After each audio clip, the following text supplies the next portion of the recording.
Thank you for joining us here today on Hill Country Happenings News Minutes. I decided to be out at the Pocket Park today with a little arbor and all this wonderful wind that's blowing, and it's just a beautiful day here in New Albany and North Mississippi. We hope you got out and enjoyed it too. Now for some news. We heard from Ed about the rain gauge, and it was empty this last week.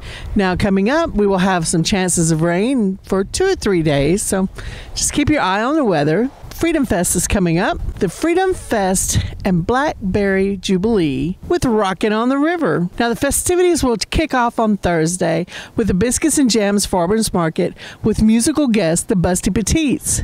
On Friday, there'll be a cruise in with antique cars and just cars people are really proud of down at the Biscuits and Jam area. And the musical guests that night will be the Boomers. If you haven't heard the Boomers, you'll love them. We hope you'll come out and give them a listen. And then on Saturday, starting early, 8 o'clock, there'll be a Pedal for Hope bike ride. It will kick off at the trailhead here in New Albany on the Tanglefoot Trail. And then from 9 to 3, there'll be music, and Mr. Terry Harmonica Beam will be there singing. During the day, there'll be all kinds of things going on. There'll be kids zones and vendors and makers. There'll also be a cook-off. Now, they're looking for at least 5 teams of barbecuers that will come in and put their grilling skills against others. In each of the recipes, there has to be at least one element of the blackberry. That could be interesting. It could either be on the marinade, the rub, or even on a dipping sauce. They're also going to have a cornhole tournament. If you're not familiar with what that is, it's a beanbag type of game, and you have a board with holes in it, and you toss the beanbags and see who gets the most points. It'll be a lot of fun. They're also going to have a kids zone where there'll be lots going on there. There'll be vendors and makers, and then starting at 5 o'clock there'll be music. They're going to have Dirty Streets, Macy Tate, 20 to 7, and then the headliner, Mr. Sam Mosley, will be there from the Mosley Johnson Band, along with the world famous Muscle Shoal Horns. After Sam gets through singing, there'll be some fireworks. What's a 4th of July celebration without fireworks? They hope you'll come on out for the Freedom Fest. And if you need more information, go to www.visitnewalbany.com. The New Albany Garden Club attended the Tom Bigby Valley Spring Meeting in Byhalia. While they were there, they purchased 2 books so that they could donate. One of them they gave to the Union County Library, and one they gave to the New Albany Elementary School system. Now, Lisa Skinner, the librarian at the elementary school, accepted the book as her final act as librarian of the school. There's a new reading program at the Union County Library, and it's for Latinos. Now, we'll have a little message from Miss Marta Bolin right here. The first part of it is in Spanish. The second part is in English, for those of us that doesn't understand Spanish. En la biblioteca de Union County estamos haciendo un programa nuevo que tienes que venir a ver. Se llama Ven, vamos a leer un universo de cuentos. Este programa es para niños desde 2 años hasta los 12 años. Ven los martes a las 10 de la mañana para los niños preescolares y los jueves a las 6 de la tarde para los niños escolares. Te espero. Ven, vamos a leer.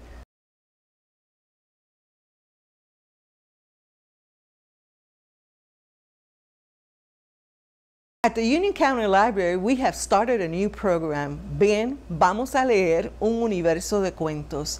This is a Spanish reading program for children ages from 2 to 12 years of age. Come and join us on Tuesdays at 10 a.m. for the preschoolers and on Thursdays at 6 p.m. for the school age. Ven, vamos a leer. Thank you, Miss Marta.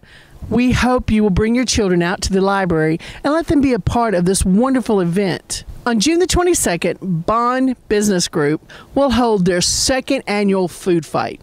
No, you don't get to throw mashed potatoes and peas at each other. It's a bake-off. So that 6 professional cooks and 6 home cooks go head-to-head to see who will win the best cake.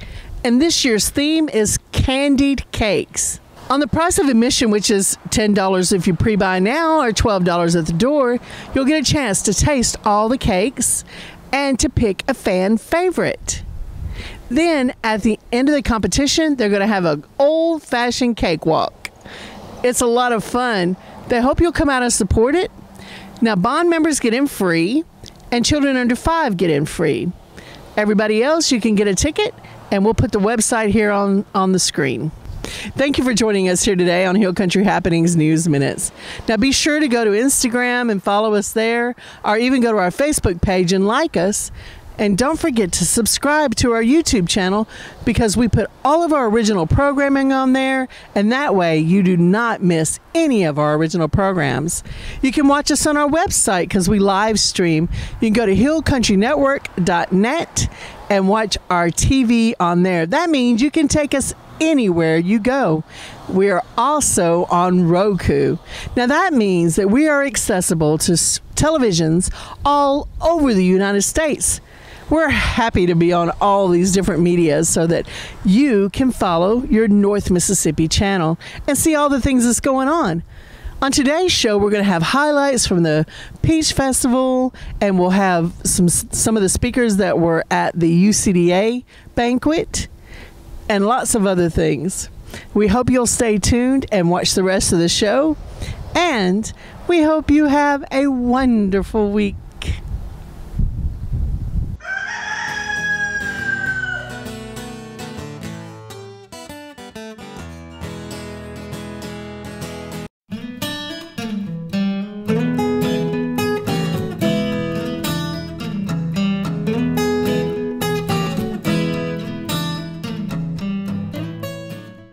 Stokes, Fire Chief at Ecru. Russell Gray, I'm Assistant Chief here at Fire Department. And y'all are out here today? We're out here today. We're set up trying to give back to the community. We got free bracelets, free coloring books, fire hats. We're also giving away free water and free popsicles for the kids. Trying to keep everybody hydrated in the heat. I like it because I'm partial to it because I've lived here all my life. So it's just a small town, and we're starting to grow, and a lot of exciting things happening. We're real excited. We're having the second annual Ecru Peach Festival. We got a lot of vendors, food vendors, homemade jewelry, paintings, anything you can think of. We've got it here to sell. These are our t-shirts that we're selling today also. These ladies are working in the hospitality suite. But lots of food, and we want everybody to come out and enjoy. We're going to have a candidate speaking in a little bit, and then tonight we've got some entertainment. It will be ended with the bouffants. If you've ever seen them, they're awesome.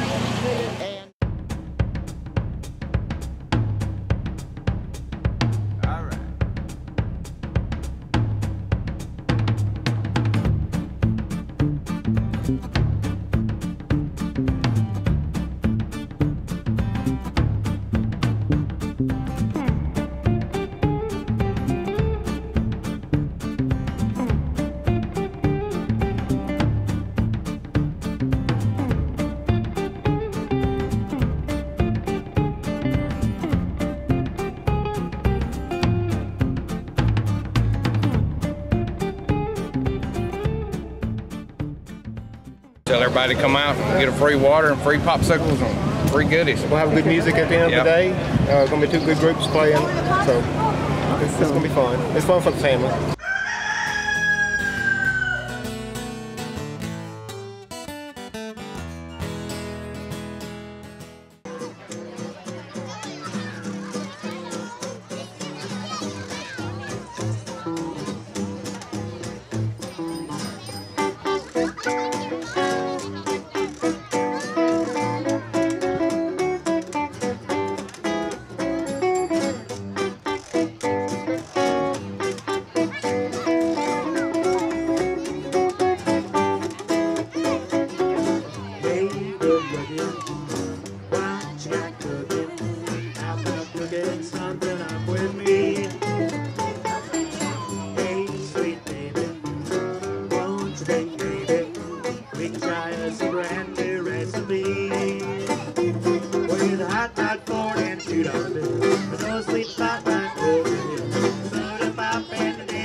today. But so today we have on guitar we have Mr. Donald Raymond Miller III of El Dorado, Arkansas.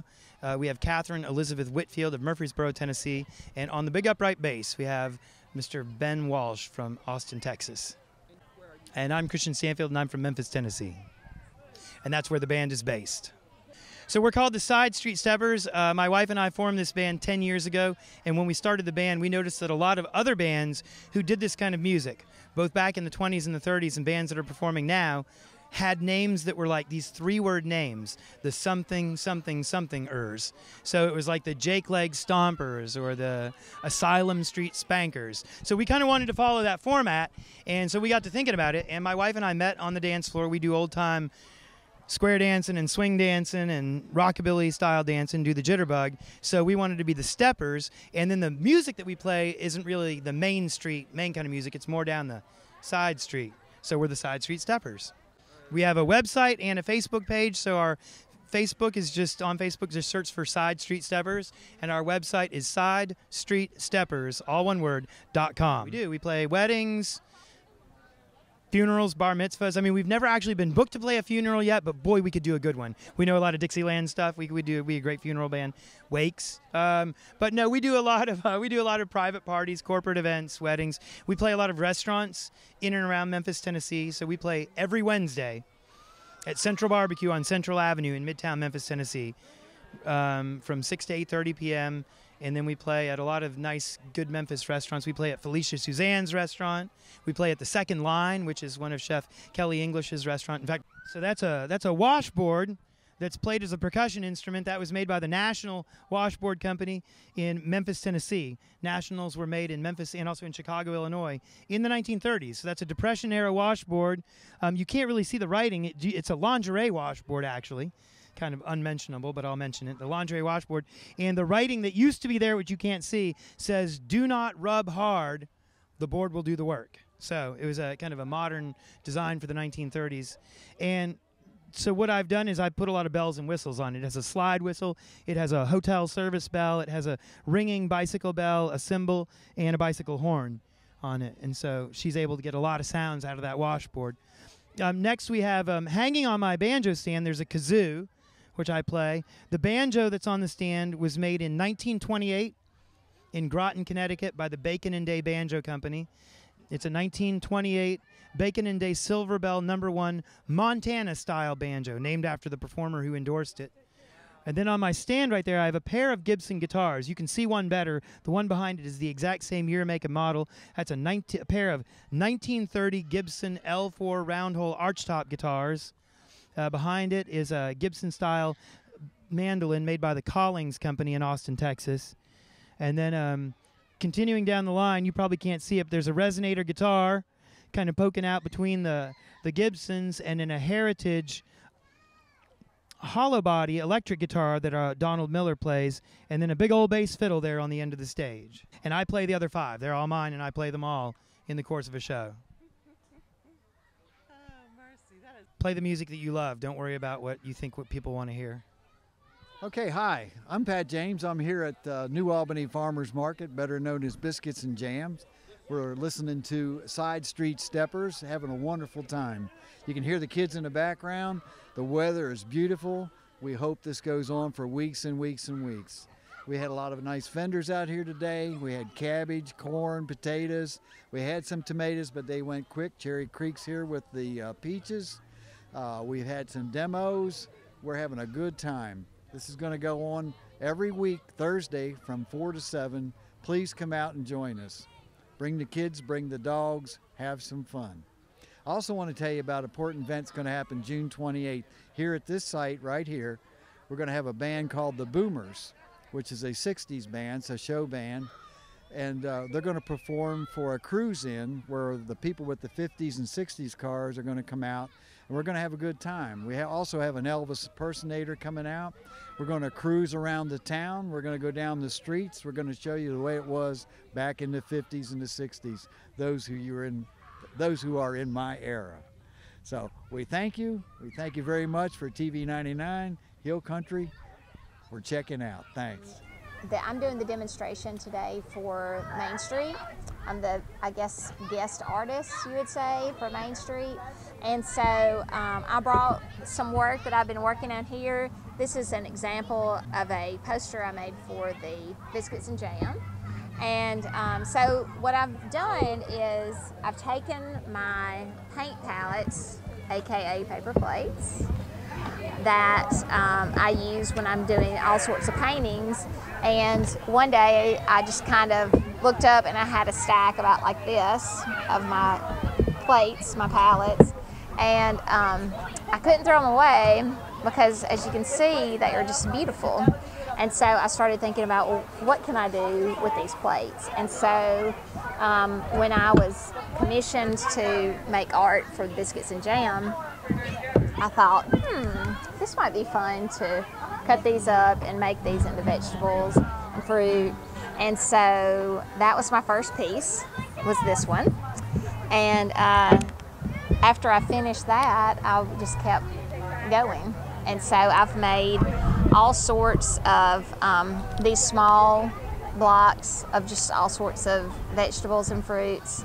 And they're all just bits and pieces of upcycled palettes. And I've made flowers and birds, and now my next piece I'm going to make a mermaid because one of my young friends suggested I do that. So that's what's next.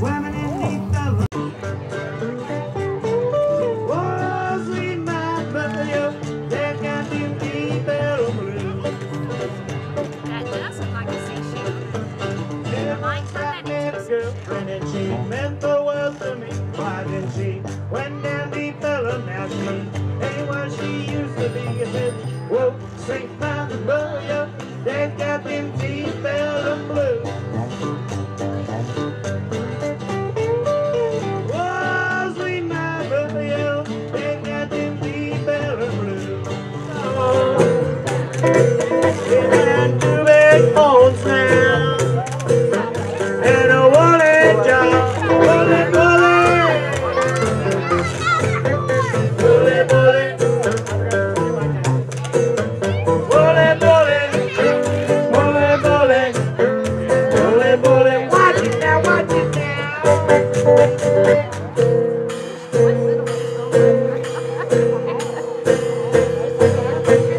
She's diving.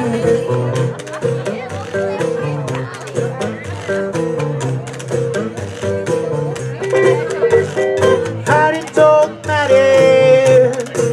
I think I saw it too.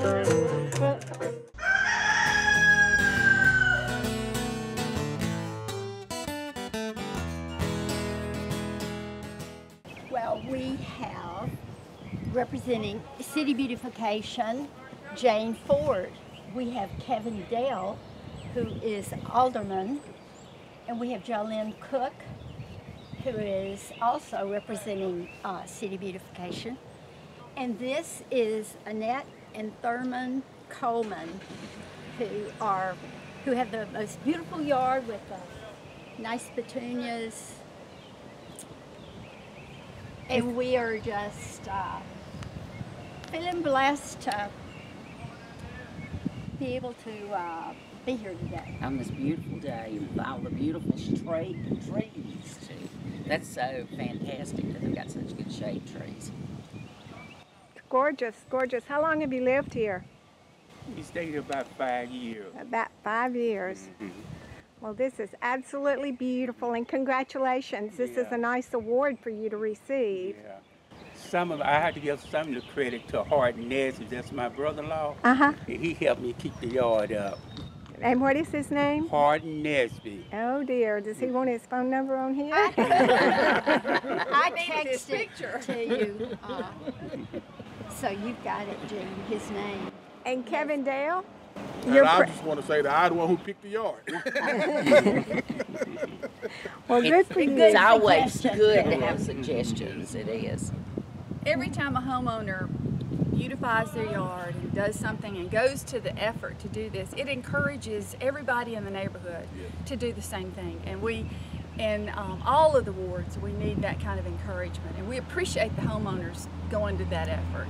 So. Well, nice award for you guys. Thank you. Thank you. Well, I'll meet you guys over there. I think Lynn was in a hurry. Yeah, he sounded like he was kind of in a hurry. I'll meet you over there, Jane. Okay. I'll be right over. Those petunias are beautiful, aren't they? Aren't they? You're so welcome.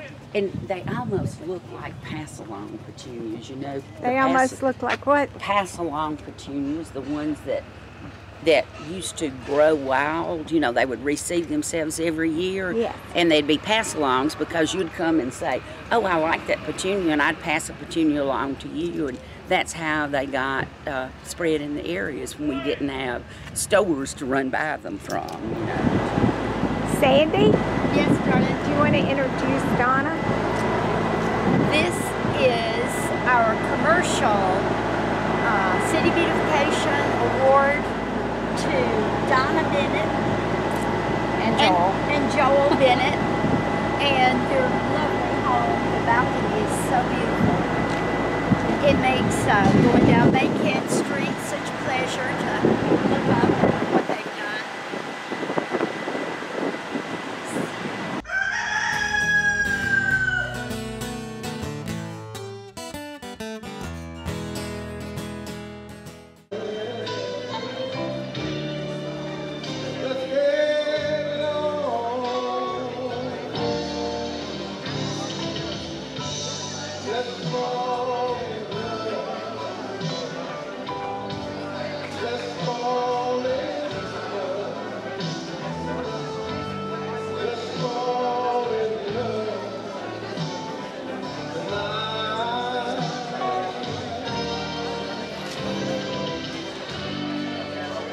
Flowers are bloom and the rain turning green.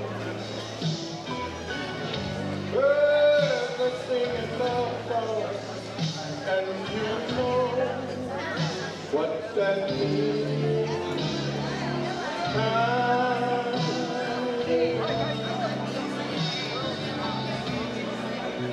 The love tonight, and baby. You and me,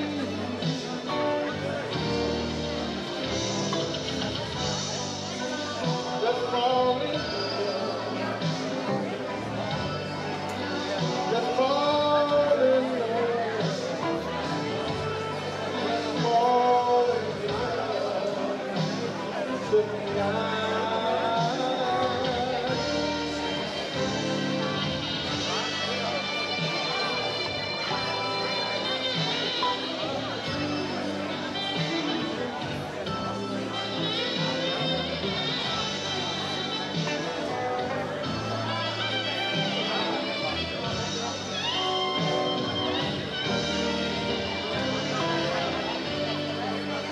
Can't find this feeling.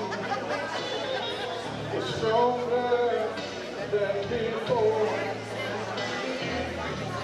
If I could live forever, I could not love you more. Don't disappoint me. Tell me your way.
to do so. I realize you were served on an abbreviated schedule. Our helpers that came to help us didn't show up.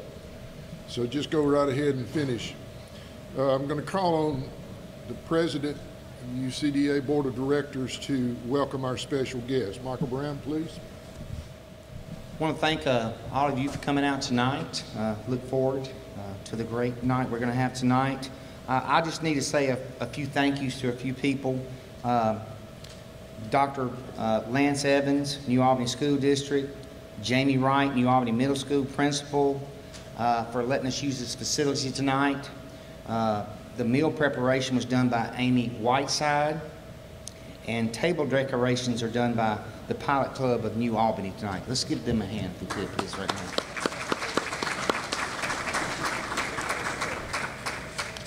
Also, I would like to recognize the officials that are here tonight with us.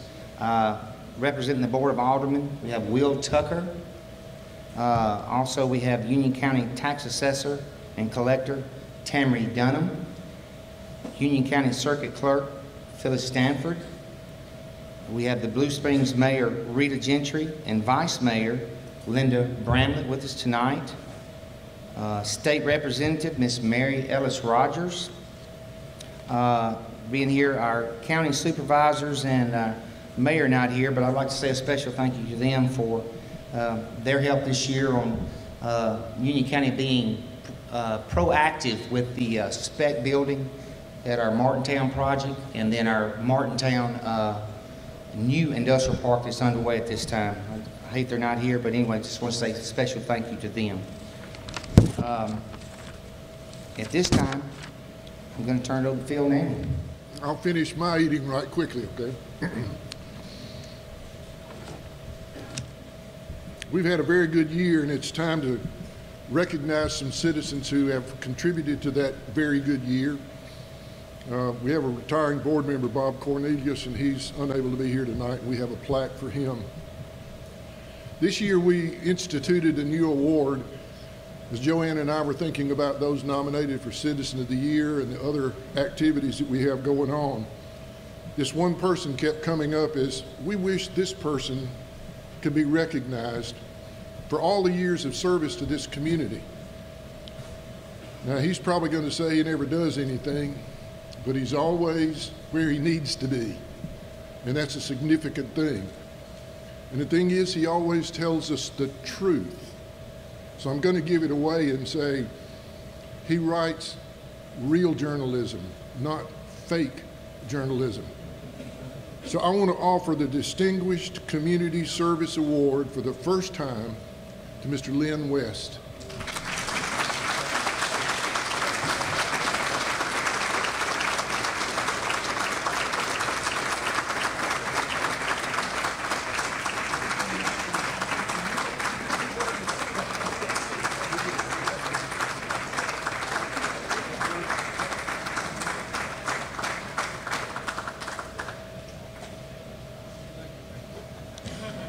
I can't think of anybody more deserving. Every time you call on Lynn, well, I'll be there if I can, and he always is. Thank you, Lynn. The company that we honor this evening as the Business of the Year was founded in a three-car garage in St. Louis in 1938. Two friends began producing refrigerated coolers, and I guess that gives it away, for the 10-gallon milk cans used on dairy farms. From these humble beginnings, this company has grown to become a manufacturer of one of the most diverse ranges of refrigeration equipment available. Their line of refrigerated cabinets includes ice cream dipping cabinets, open-air merchandisers, and reach-in cases utilized in the food service, convenience store, and restaurant industries. They also produce walk-in coolers and freezers ranging in size from 30 square feet to complete refrigerated warehouses. In addition to their condensing units and refrigeration units, are considered by many to be the best in the industry. For over 75 years, our honoree has built a solid reputation of quality and customer service, and we're proud to have them call New Albany home. Please join me in honoring Masterbuilt as our UCDA 2019 Business of the Year. Carrie Hodges, one of the managers at Masterbuilt, is here to receive their plaque. Carrie, if you'd come forward.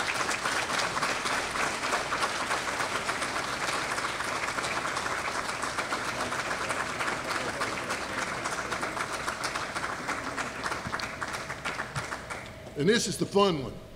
This one is voted on annually by the board members of your board of directors.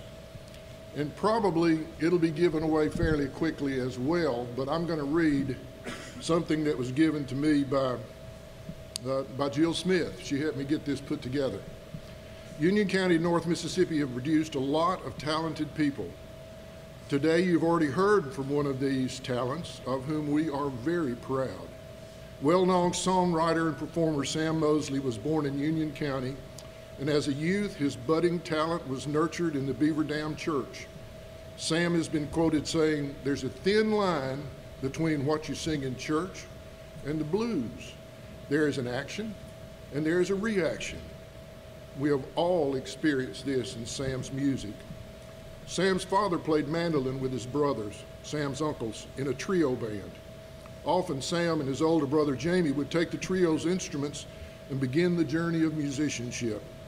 His earliest band was the Starlighters, which later became Jamie and the Dynamics. Sam was about 12 years old at that time. Sam went to Vietnam in service of his country in 1966 and 67, and when he returned, he teamed up with a childhood friend and keyboardist, Bob Johnson.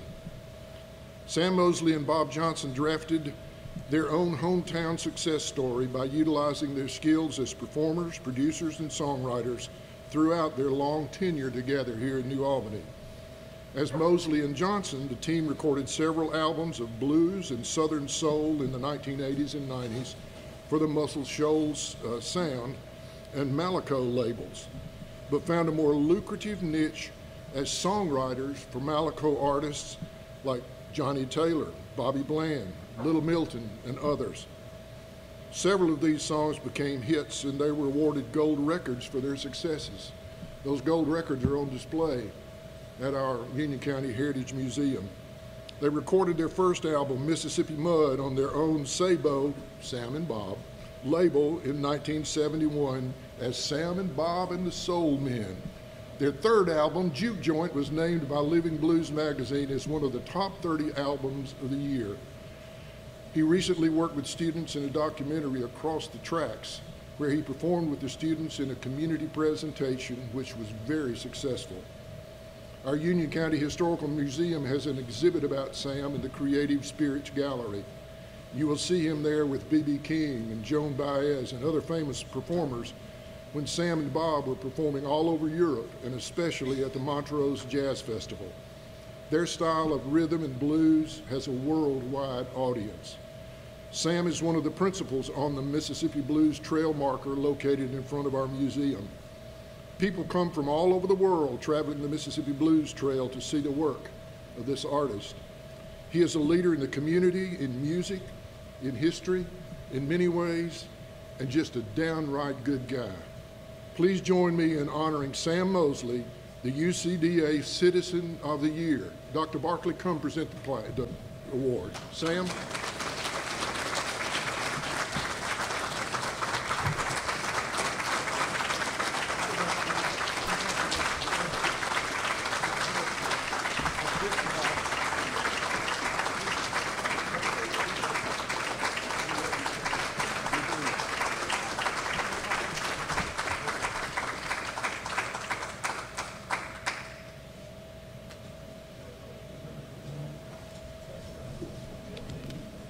One of the greatest guys I've ever known.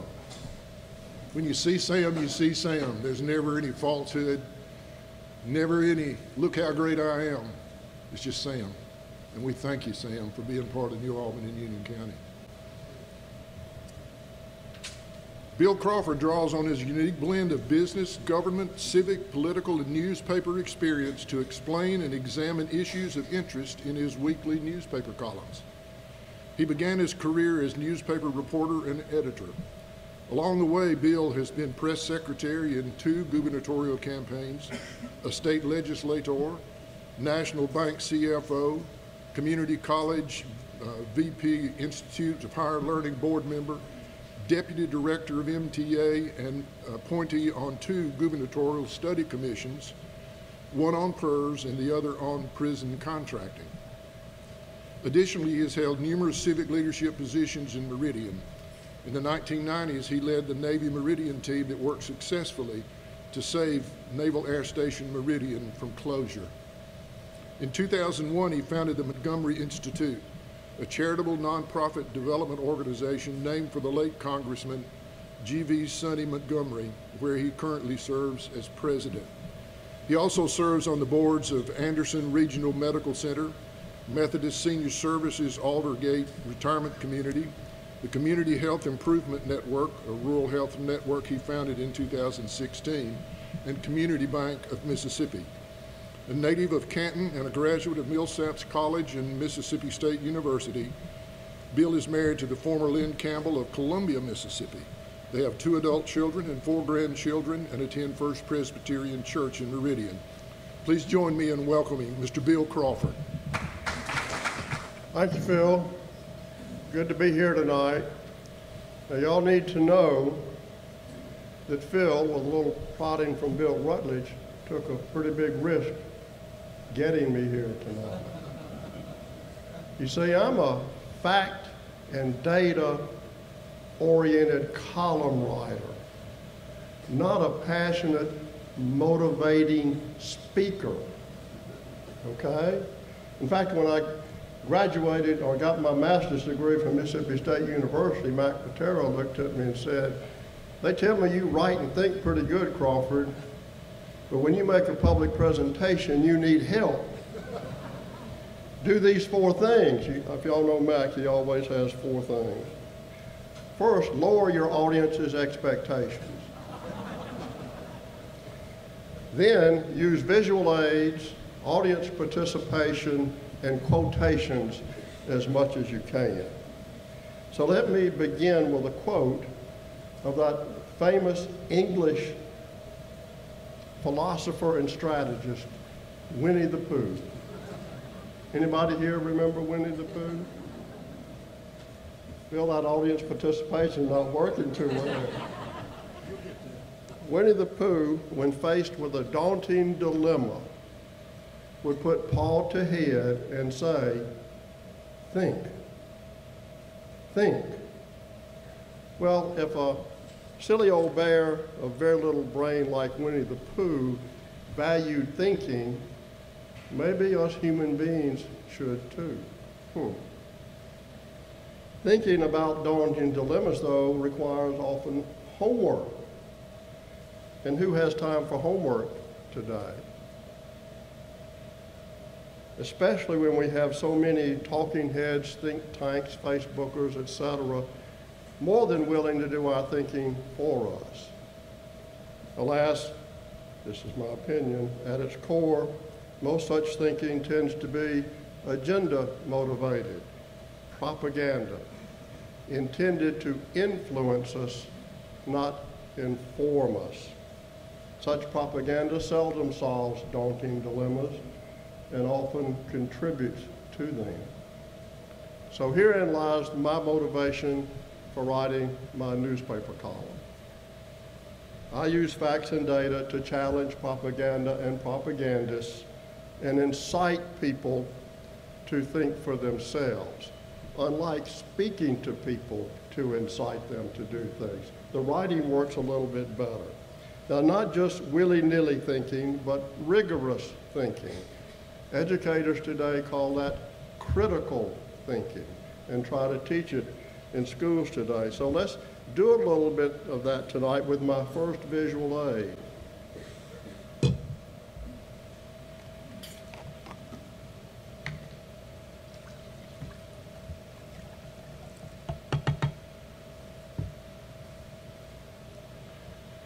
I give you the proverbial half-empty, half-full glass.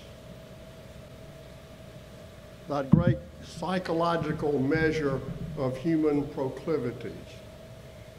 So, what do you see when you look at a glass? Do you see it as half empty or half full? Those of you who look at life and see things with the glass half full, raise your hand. All right. Those who see it half empty, raise your hand. Well, we're still working on that audience participation. And I forgot to tell them they have to tell the truth. That's that other thing. Okay. I've spent half of my professional career trying to convince people that the glass is half empty, half full. I spent the other half focusing on the half empty part and trying to do something about it. And there's a lesson there. I'll get back to it in a minute. Let's put your thinking caps on and look at this glass and consider this glass Union County's glass. Is Union County's glass half full or half empty? If you see it as half full, raise your hand. If you see it as half empty, raise your hand. Oh. Well, most of you see it as half full. You're right to be optimistic. And here's me using data and facts to incite you to think about that. Two key measures of prosperity and success are population growth and educational achievement. Since 2010, your population is up 5%. Your people with college degrees moved from 18% to 24%. That's positive. You're one of a handful of non-urban counties in Mississippi where both your working age population and your population age 18 to 24 increased. You have two good school districts and both did well in the recent third grade reading test. Union County residents have more jobs. Your unemployment rate is low and the people coming to work in Union County has surged up 16% over the last number of years. That's all good and no doubt why the Appalachian Regional Commission has moved your ranking up from at-risk to transitional. Unfortunately, that makes your match go up, so not all good there. Now let's go back to that lesson I said I learned.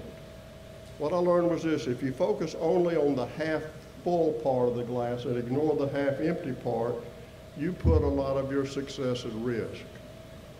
50 years ago, and the older ones in here can name them, a number of communities in the state had stellar economies, outstanding schools, and high expectations for the future, like you do now. Those communities are in serious decline today. Perhaps there's nothing they could have done, but more likely they ignored glass half empty trends they should have seen or anticipated. They cannot turn back the clock, but you can look ahead. So here's me using some dull facts and data to talk about glass half empty in Union County. 1 out of 4 children in this county is growing up in poverty, and your retirement age population is surging. Those two trends together over time can put stress on your community. Despite your good economy, your per capita income of $19,500 in 2017 is $3,000 below the state average, which is the lowest in the nation. National trends may impact you too. Automation. There was one study out recently that said as many as 30% of jobs in Union County could be automated by 2050. Decreasing numbers of people affiliated with religion, projected to be down to 1 in 4 by 2040. Think about that. And then all these addictions that we have, opioids, legal drugs, pornography, etc. And I haven't mentioned the political trends that are going on, okay? All that stuff is out there and will impact you one way or another. Are you prepared? So while you think about and celebrate your progress, best you think about factors and trends like these too, since your long-term future may depend on it. Now, let's put your thinking caps back on and take a look at the glass again. I hope I don't drop it. Now this is Mississippi's glass. Is Mississippi's glass half full or half empty? Raise your hand if you see it half full. Raise your hand if you see it half empty. Okay, y'all are not average. Recent polls show that about 37% of the people think it's half full and about the same number think it's half empty. So here's me using some more dull data and research to kind of focus on that conflict. Mississippi today has more people working than ever before, and our unemployment rate's the lowest ever. At the same time, we have the lowest average weekly wages in the country, and our 18 to 24 population across the state is shrinking as our elderly population is growing, opposite of what's happening here. Over the past 7 years, Mississippi created 35,000 jobs and attracted more than $7 billion in private investment. Yet many hospitals in the state, key economic engines, are at risk of closing, and economic risk are on the rise in over 3/4 of the counties in Mississippi. You know what I'm talking about. National publications rate Mississippi high in terms of as a business-friendly state, but national rankings consistently rate us at or near the bottom in per capita income, health status, and educational achievement. High school graduation rates are up and some NAEP scores are up around the state, but teacher shortages have reached a crisis stage. State revenue is up and the rainy day fund is full, but many programs such as education are underfunded, and in total indebtedness, which includes the PERS unfunded liability, is soaring. Mississippi's glass sure looks a lot less full than Union County's. Now, why would that be? Think about that. Here's some thoughts. Your UCDA website, I read it, says, UCDA is business and professional people working together to make the community a better place for everyone to live and work. All those positive things I mentioned about Union County is proof that y'all are doing this. So how is this approach doing at the state level? The Mississippi Economic Council is the statewide version of UCDA, business and professional people. In 2014, MEC formed a task force to look at a growing crisis in our state. In 2015, they came out with a report showing $6 billion in unfunded maintenance and repairs for roads and bridges. MEC called for a gas tax. Department of Transportation supported that. The Conservative Tax Foundation, brought in by the legislative leaders to advise on tax structure, said gas taxes are the way to pay for road and bridge maintenance. Yet state leaders in 2016, 2017, 2018 did virtually nothing. This year, an election year, they finally approved some one-time limited funding plus money supposed to come from the new state lottery. Maybe it will. About $1 billion estimate over 10 years to fix a $6 billion problem. No gas tax increase. Why did our government leaders not work together with our business and professional leaders on this important issue? Could it be they were scared off when a big money out-of-state special interest group used propaganda to incite its grassroots followers against a tax increase?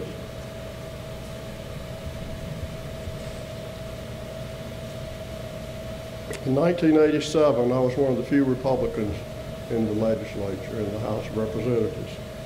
That's when the AHEAD program came to build 4-lane highways. Y'all know about this.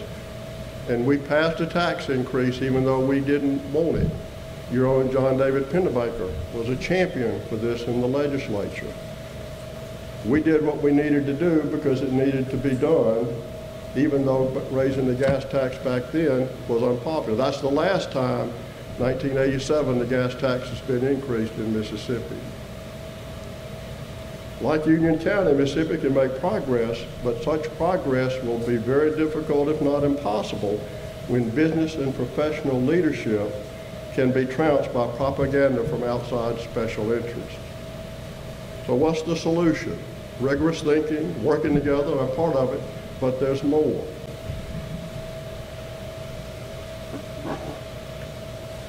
My next visual aid. This is the solution. A three-legged stool. Yes. Yes, you can sit on it and think, but that's not the purpose of this stool. Thanks to MDC Inc. in Chapel Hill for the concept for this stool. Let me go over the parts on it. This says rigor. Rigorous thinking, but also rigorous doing. These hold the legs together. They're key pieces. Relevance, focus on what matters most. Mutual benefit, the golden rule. relationships, the together part that make everything work. So what are the key legs? I always start with this one, homework. Know where you're going and how to get there. Resources, what you need to do it, but also what limits you getting there. And then leadership. Now this is a team stool. It's not about the boss, it's about different leaders stepping forward to make the team work and to get things done.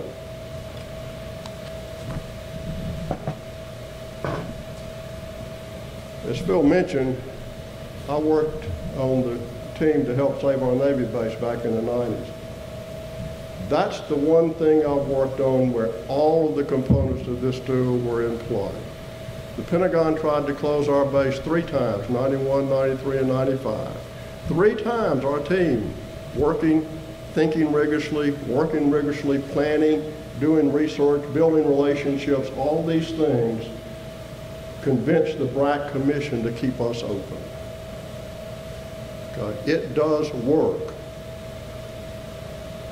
Now, my perspective is that Toyota probably has something like this, probably not a stool, may look like a car, something like that.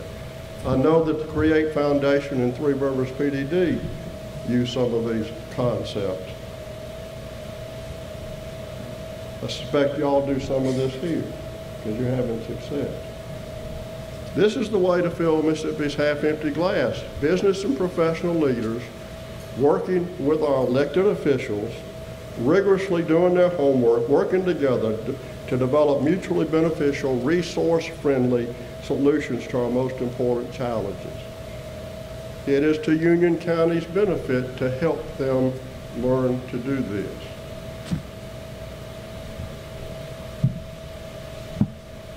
I'll wrap up by focusing on this bar, mutual benefit, okay? What would your life be like? What would the world be like if people only did things for themselves and never for anybody else?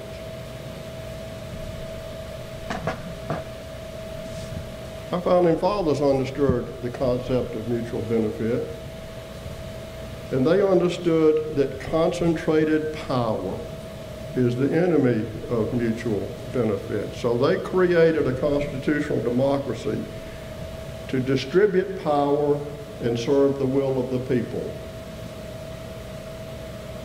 If you want Mississippi to be a good place to live and work, like you do Union County, I tell you to beware of leaders and candidates who crave power for its own sake. Lift up instead men and women of goodwill. Goodwill, you see, is the heart and soul of mutual benefit. Just as working together for common purpose is its manifestation.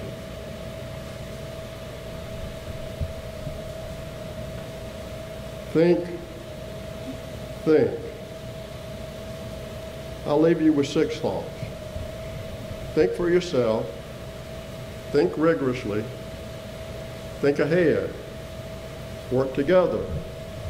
Follow a rigorous team process, and as the Bible says in Romans 14:19, be about peace and mutual upbuilding. I'll conclude with a toast. A toast. Toast. May your glass be ever more full. Good evening.